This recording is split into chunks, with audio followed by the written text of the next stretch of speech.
அஸ்ஸலாமு அலைக்கும். வீட்ல இட்லியா தோசையான்னு கேட்கும்போது எதை ப்ரிஃபர் பண்ணுவீங்க? நான்லாம் தோசைக்கு நிறைய கீயை போட்டு மொறுமொறுன்னு சுட்டு கொடுத்தா 3 தோசை சாப்பிட்ற இடத்துல 5 தோசை கூட உள்ள போகும்.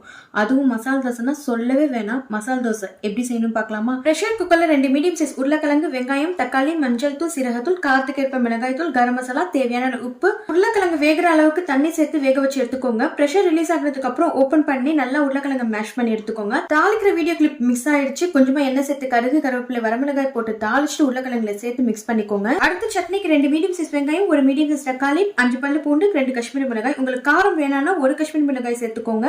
தேவையான உப்பு சேர்த்து நல்லா ஃபைனா அரைச்சு எடுத்துக்கோங்க. இப்போ எண்ணெயில அரைச்ச சட்னியை சேர்த்து பச்சை வடை போற அளவுக்கு நல்லா வதக்கி எடுத்துக்கோங்க. அடுத்து தோசையை ஊற்றி திரட்டி எண்ணெய் நல்லா ஸ்ப்ரெட் பண்ணிட்டு தோசை குக் ஆகின பிறகு ரெடி பண்ணி வச்சிருந்த கார சட்னியை உருளைக்கிழங்கு மசாலாவை ஸ்ப்ரெட் பண்ணி எடுத்தீங்கன்னா 2 தோசை சாப்பிட்டாலும் நல்லா ஃபில்லிங்கா இருக்கும். செம்ம டேஸ்டா இருக்கும். கண்டிப்பா ட்ரை பண்ணி பாருங்க. கால் வலிக்கு 5 தோசை சுடுற இடத்துல 2 தோசையை கொடுத்து ஈஸியா வேலையை முடிச்சிடலாம்.